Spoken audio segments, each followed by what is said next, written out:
Hey, FlimsyLunchTray here, and welcome to our Monday edition video for today, which is going to be on the Tier 8 German cruiser, Hipper, heavy cruiser at that. So before we get into the armor scheme, let's just kind of briefly discuss what type of heavy cruiser are we talking about here. Is she a brawling cruiser? Is she a long-range cruiser, or more of a mid-range cruiser? And honestly, it depends on the situation. In my mind, I feel like as I get more familiarized with this line, she can brawl because of the fact that she has torpedoes. So she gets a 4x3 rack. So she gets 6 torpedoes per side that are 6 kilometers, meaning that she can handle herself in brawling scenarios if the situation comes. On top of the fact that she also has the German Hydro, which gives her a big leg up in that regard. At the same time, these 8, 2, and 3mm guns perform really well in really nice AP. So you can play the short range, you can play the medium range, you can play the long range. And then if situation calls for it, if you're needing to kite from a flank and whatnot, I mean, your main battery firing range is 17.7 kilometers. And that's really good. And you don't even have access to spotter plane. So it works really well. I like playing her more of a mid-range heavy cruiser. To me, there's no sense of playing beyond 15 kilometers per se unless you're just kiting from your whole flank collapsing. Because when you go for full conceal, you'll 11-2. So often with cruisers, I like trying to play, it depends on the cruiser, but I like trying to play around that somewhat, so to speak. And yesterday's, or I should say Saturday's video gave a really good example of kind of how I played Hipper in the battle. In that regard, utilize islands as much as possible, whether you're closing a distance or you need to get some coverage between you and the enemy team. Now, in terms of the armor layout, coated in 27mm armor all over it. Now, she has a little something different happening. Let's talk about, I guess, the icebreaker first. It gets 40mm on the lower part, but on the back, it gets a 70mm and this 80mm right here. So that's just kind of really interesting. Hipper can play the kiting role really well. It's not like, per se, Rune, where Rune's 2 of her 3 main battery turrets are on the rear of the ship, where you're kind of often going into that position much more frequently with Rune, I would say, in my play so far of it compared to Hipper. But you get a little additional armor in the back, so that's quite nice. Granted, you do have a longer superstructure, so 16mm. So, of course, a lot of people are going to be targeting more this main area of the ship. So if you're a destroyer and you're wanting to, you're shooting here and you're shooting, these parts, just be mindful not to shoot too low on the bow or the stern because of that stronger, thicker armor. Let's take some of the armor away, and you begin to see that we have the turtleback armor scheme here on the Citadel. So that's going to help prevent citadels. Not that, if you're firing at range, you can have a Citadel punch through, but anything close up is most likely just going to be a full pin and bounce up into the superstructure, the deck, depending on what type of caliber gun we're talking about. So as we take some things away, the torpedo bulkhead is 20mm, but then in general you can see it's just an 80mm there, 30mm on the armored deck slope, all around. And of course, we should also talk about the length of the Citadel. It is just barely above waterline Citadel. So it's nice that it actually sits that low because you can see the angle slope. The majority of it is beneath waterline, so that's going to help prevent some of those Citadels coming in. And the last thing we need to touch on is just the armor scheme of the turrets. So pretty kind of more rounded fronts, slightly rounded back with more of the angle on the side. So 160 on the front, 70 on the side, which goes to an 80, to a 70, 105 up here. And then the rear of the turret is 90. So your front of the turret is the strongest, and your sides are the weakest, which tends to be the norm among how a armor scheme works on the main battery guns. Let's go ahead and talk about her modules. Let's try to figure that out. So with the build that we have right now, so reload time, 10.5 seconds. 180 turn time, 19.6 seconds. This might bother some people, or they might want to take grease the gears. They might want the turret to traverse in the 3rd slot. We'll talk a little bit about that. Your HE shell damage 2,500, AP shell damage decent with 5,900. So you shouldn't sleep on the AP, even though you have really good fire starting chance. Go ahead and demount those. Your hull. So this is the first thing you're going to want to upgrade is from hull A to hull B. You can see it's going to give you additional 6,500 hit points, so 47,400. Really nice. You can also see you get a buff to the AA defense and maneuverability. So you saw some of that AA in action yesterday when we were versing off with the Saipan. Your AA will do okay against tier 8s. I mean, it's not great. And then against tier 10s, of course, it's going to be pain. So that's what you're looking at here with Admiral Hipper, and a buff to the maneuverability. So good to see. Torpedoes, no upgrade there. Just 68-second standard reload time, 6-kilometer range, and we'll talk a little more about them when we look at the armaments. The gunfire control system, stock, 16.1 kilometer, and then buffed, as we just referenced when looking at the talking about this play style of the ship, 17.7 kilometer. Main battery firing range, so it's really nice, really comfortable. Your shell time, of course, is going to take some time if you're focusing on targets that are that far away. Normally, it's more of a battleship, so larger targets where it's a lot not so difficult to miss. So you do, of course, want to play more closer, more of a mid-range. So around the concealment, which I said was the 11.2. So I felt quite comfortable 15 kilometers and under with the ship. But of course, if you have enemy ships running away, then the 17.7 comes in handy. Your propulsion is 32 knots with Zero Mach Flag. We can buff that up to 33.6 knots. So decent speed for a tier 8 cruiser. I mean, there are other cruisers that are faster than Hipper, but Hipper is not a heavy cruiser that's about speed. First slot, I'm going to recommend Main Armaments Modification 1. This is reducing the risk of your main battery and torpedo tubes becoming incapacitated by -20%. Main battery and torpedo tube survivability plus 50%. And main battery and torpedo tube repair time reduced by -20%. Because your torpedoes are exposed, right? They're not within the hull of the ship. So you can have people, it's a minority of players that will do this, but they're purposely try to target your torpedoes. Like if they see you coming at you, like if I see you coming at me with Hipper, I'm going to be trying to shoot the torpedoes on the side that I think you're going to torpedo rush me if you're exposing that side. So just being able to increase the survivability of those torpedoes and reducing the incapacitation is great, since you do have both armament types here on Hipper. Auxiliary armament's not worth it. Magazine modification, unlike our Schultz friend in Saturday's video, he didn't take the Juliet Charlie combat signal, which that's honestly what you're going to want to run, as it completely eliminates the risk of your ship's magazine detonating. Going on to the second slot, there's two options, really, I would say here. What I have is the engine protection, so it's just reducing the risk of my engine and steering gears becoming incapacitated by -20%. Engine repair time, steering gear repair time, -20% there as well. Because as a cruiser, for me it's important in Hipper that I try to keep my maneuverability and my propulsion intact. Not that big of a deal, I would say, taking the damage control system modification 1 here on Hipper. So if you have credits, then take the engine protection. If you have coal and you're willing to make a particular investment of 17,000, or I think it's 12,500 with coupon, we'll look real quick. This is a special upgrade in the armory, and this increases the duration of our hydroacoustic search if the armory decides to pull up here. Come on. Okay, never mind.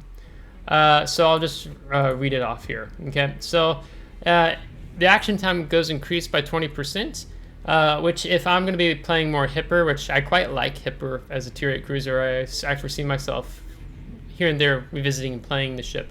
Right now our action time on our hydro is 120 seconds. So then let's see, we would be adding like 24 seconds on, something like that. I will do the math as I speak. Yeah, 24 seconds. So 144 second action time on the hydro, which in my mind, is really helpful, especially since it's the German Hydro, and we will talk more about that. Third slot, I would say there's two options. One I've gone for is the Aiming Systems Modification 1 upgrade, mainly for the reduction in our main battery shell dispersion. So it means our maximum vertical and maximum horizontal shell dispersion, we're getting tighter grouping. So it's got to be somewhere between, for the -8 to -5 meters we're shaving off. So we're just that little bit tighter shell grouping. So I quite like that. We do get a buff to the torpedo tube's traverse speed, which you do have good torpedo firing angles here on Hipper. And we do get a slight buff on the secondary. So not bad, not bad. Secondaries we can talk more about in a little bit, but you know, just with that upgrade, it puts us at 8 kilometers. The other option to discuss would be the main battery modification 2. If you're wanting a faster turret traverse speed, then you may consider wanting to take this for yourself. I would say if you're kind of on the fence, maybe try both of them out. Right now, you know, the main battery traverse speed, this one, is 19.6 seconds. I've not been too particularly frustrated by the turret traverse because I just try to be mindful of it in the midst of my playing. To just try to get my turrets on target in advance or start turning them ahead of time if I'm going to be shifting from port to starboard, whatever that looks like. So if you're wanting a faster one, this would take you down to like 17 something seconds, roughly speaking, give or take. So you can try that out as well. I know some people just hate having slow turrets. So really it's between these two. For the fourth slot, I've gone for propulsion modification 1. Time taken to reach full engine power when accelerating, -50%. I really like running this. I run it on practically almost all my cruisers, except the cruisers that have propulsion already built in. Particularly this helps when you take on a kiting role with Hipper, or you're needing to help use propulsion, propel yourself out of the way of maybe some torpedoes that are inbound. You're doing some juking. So that's really my playstyle. I like that more than something like steering gears. You can try out the two of them. Again, see what you like. I just prefer the propulsion. Your rudder shift time is 9.2 seconds, so just to give you an idea. Damage control system modification 2. Not necessarily playing that role of a tanky cruiser. I mean, you are a heavy cruiser, you're a German cruiser, you're going to feel kind of impressed of what you're able to get away with, I would say, with when you have AP salvos and that inbound. So yeah, you could basically you'd be particularly taking this really realistically only for the fires. I mean, yeah, you might eat some torpedoes, things like that, but with the German Hydro, it's not so common. So really, this would be my number 1, number 2, number 3 pick there. Fifth slot, so we're going for the conceal build on Hipper.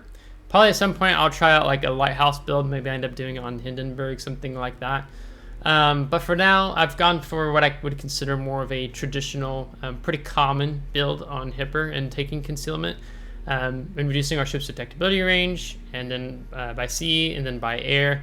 And then there's that slight nerf that enemy ships get when they're firing at your ship. The dispersion is increased by +5% on them. So that helps us have that 11.2 kilometer by sea, and then by air it's 5.8, but your AA I think is 5.2. Yeah, 5.2. So it helps you get more into those perhaps competitive positions when you are,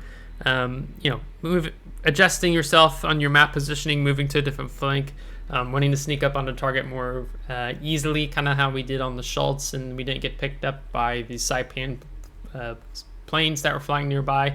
I think I would have gotten detected if I didn't have this, because he was right at my limits of that 5.8. I think he's like 6 or something like that. So I like having concealment.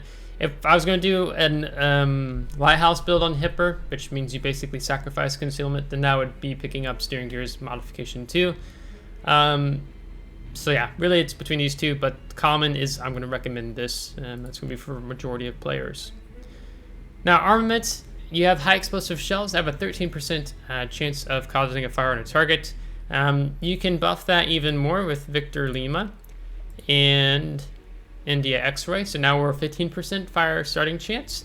So this line does that quite well. and being a bit of a fire starter.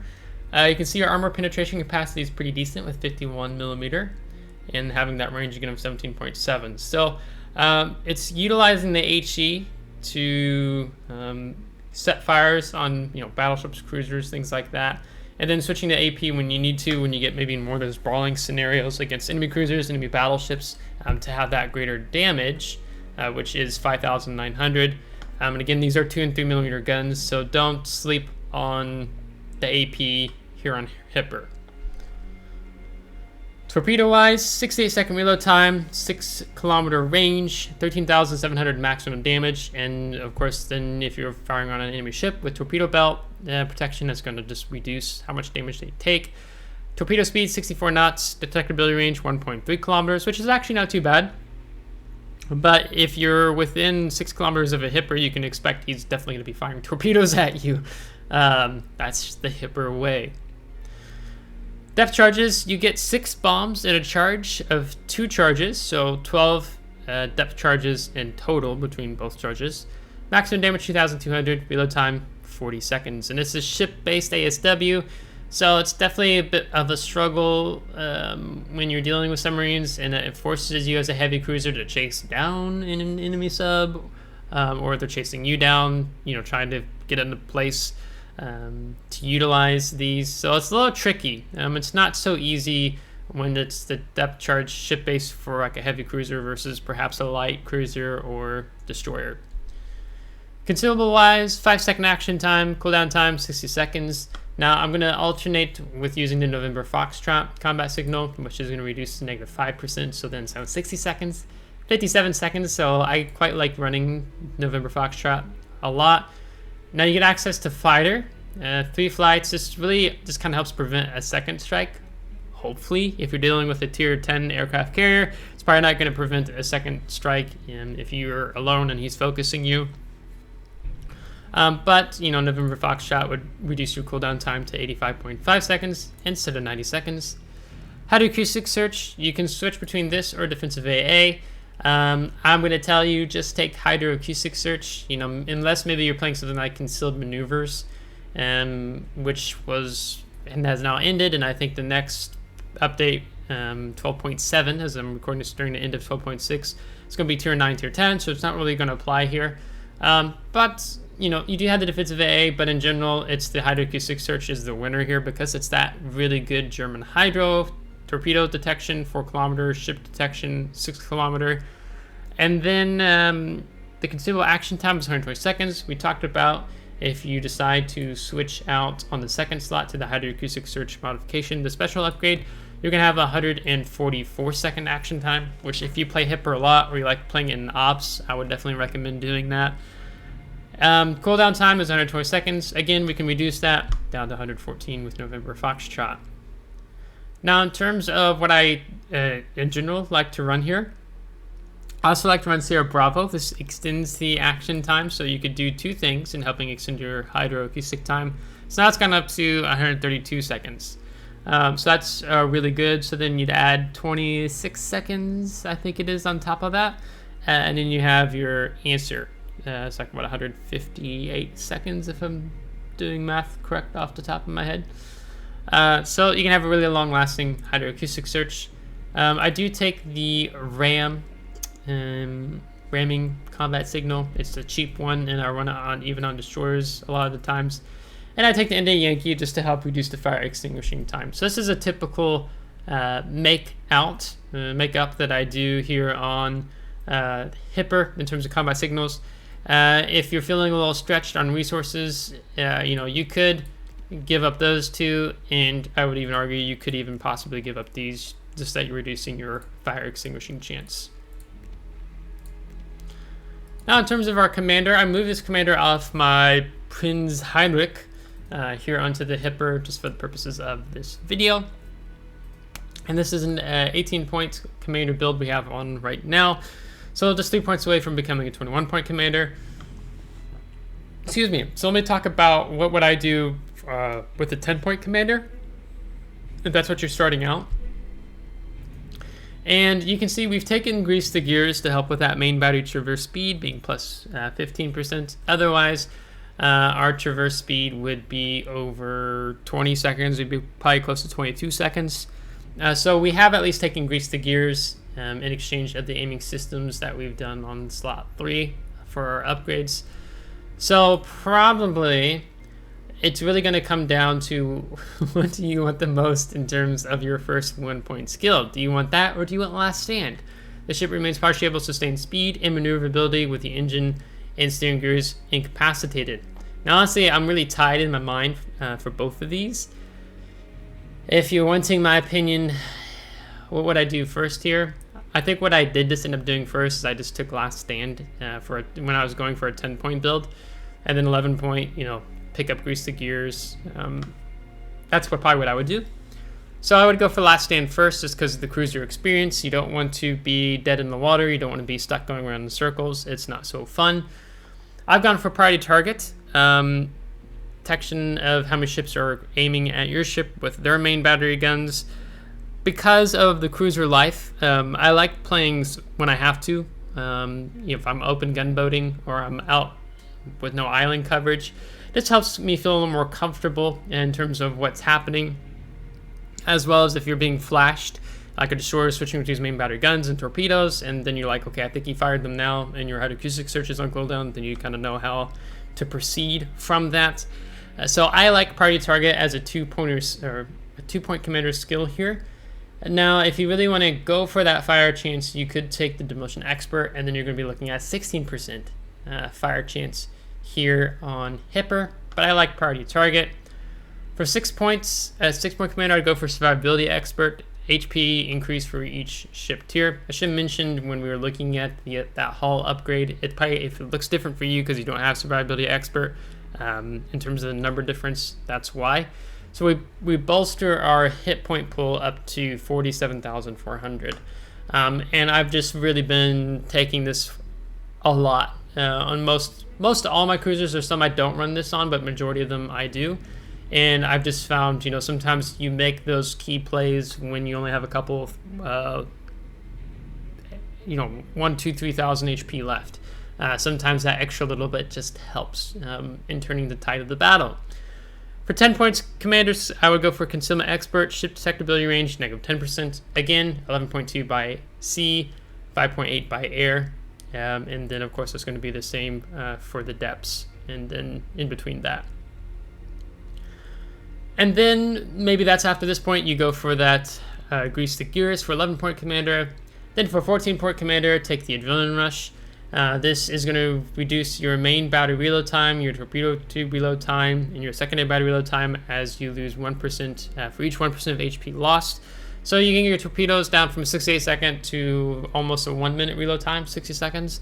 Your main battery is going to go from being 10.5 to eventually 10 to 9.59, depending on how much health you have. Again, you can look a little bit at the video that I put up on Saturday. We lost a little bit of health, but I don't think it was very much.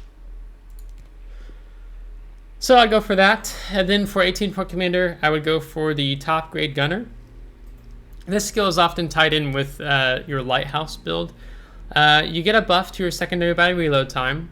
So let's talk about that for just a moment, shall we? So your secondary battery reload time right now it's 3 seconds. Otherwise, it'd be a little bit more. So that's the permanent effect. The can be activated effect is increases main battery reload time speed while an enemy ship is within your ship's standard detectability range, being that 11.2 when you go for the full Concealment Expert build. Now, if you want to have a fast reload time, then this is where Lighthouse comes in, where you don't take Concealment Expert on your commander, and you don't take Concealment Expert or Concealment in the 5th slot on the upgrades, right? So then you have more of this overall effect of a faster reloading time. So take 10% off, so you're taking 1.05 seconds off, so then you're 9.45 second reload on Hipper when you're that 13-14 kilometer detectability. And so often you'll be playing quite close in range to a lot of those ships. So that is an option you could go for if you decide to go Lighthouse. But I have so far liked going for the full conceal build. when I want to get in closer and I want to make those key plays with torpedoes or surprise an enemy Schultz and detonating him, like in Saturday's video. That was a lot of fun. And then for my last 3 points, in my mind, what I intend to go for is Superintendent. It gives me 4 hydroacoustic searches. That's the main reason. So going from 3 to 4. So, you know, if I've burned through all 3, and because often my playstyle is I tend to survive towards the end of the battle. So then I get a lot more use out of my consumables. If you die early on, or you die a lot of times halfway through the battle, or, you know, 9-10 minutes, maybe it just means you have a very aggressive playstyle, then maybe Superintendent's not so pertinent for you to have. But for myself, I like having access to another hydro, especially now that you're getting more submarines being introduced into World of Warships, particularly at higher tier with the tier 8, tier 10 premium submarines, and just trying to detect not just the submarine but the torpedoes, since there's more and more torpedoes are coming into the game. So that's why I, in my mind, want to have Superintendent. The only other options, things I might switch up here, I talked a little bit about, is instead of taking priority target, maybe take Demolition Expert if you want to increase fire chance. If you're going for a Lighthouse build, give up Consumer Experts, and then probably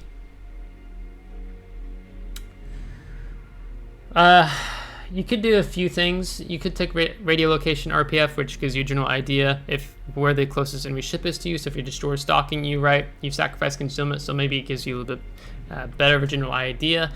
Or you could increase your damage potential in taking heavy AP shells. Or it could be you take enhanced torpedo explosive charge, which is going to buff your torpedoes from 13,700 to 15,755. So that'd be another option to run, but if you're doing Lighthouse, maybe it doesn't mean you're actually getting in close with your torpedoes. But in general, I feel pretty comfortable in recommending this build to you and what I have on here. Again, if I was going to Lighthouse, I would take Steering Gears 2 rather than Consumer Expert. So we've kept that video, looks like, in under 28 minutes. So that's always the goal in trying to make these beneath 30 minutes. So if you liked today's video, please give it a thumbs up. If you didn't, give it a thumbs down. Subscribe if you do want to see more. If you're subscribed, thanks so much. I really appreciate it. And we will catch you next time. Take care.